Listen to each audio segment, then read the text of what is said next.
1, 2, 3, ah.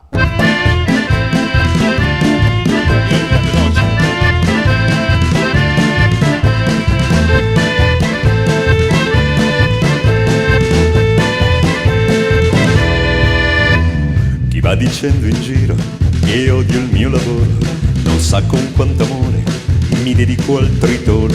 È quasi indipendente, ancora poche ore, poi gli darò la voce, il detonatore.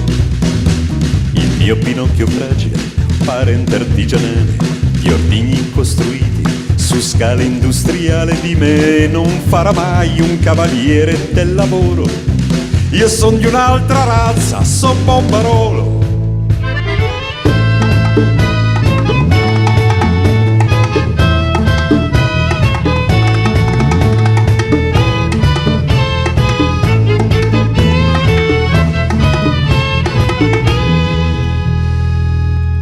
Nel scendere le scale ci metto più attenzione, sarebbe imperdonabile giustiziarmi sul portone, proprio nel giorno in cui la decisione mia sulla condanna a morte o l'amnistia.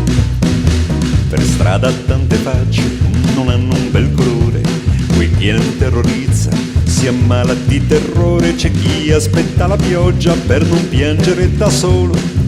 Io son di un altro avviso, son Bombarolo.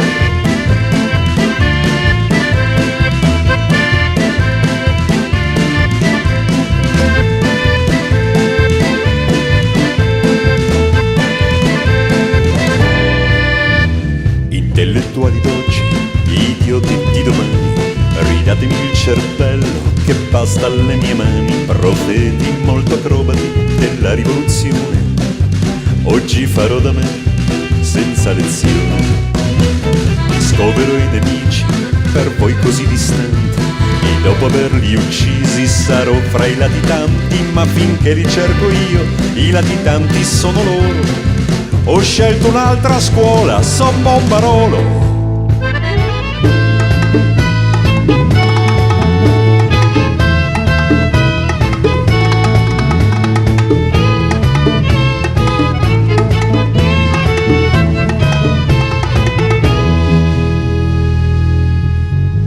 Troppe volte delegato ad altre mani, scacciato e restituitoci dai tuoi aeroplani.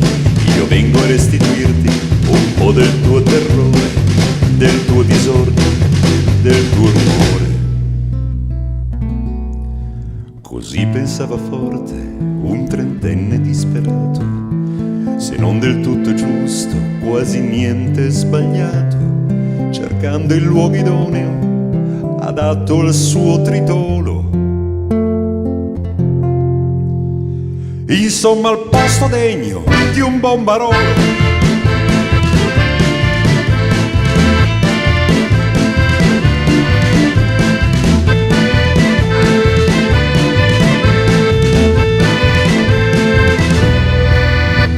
C'è chi lo vide ridere davanti al Parlamento, aspettando l'esplosione che provasse il suo talento.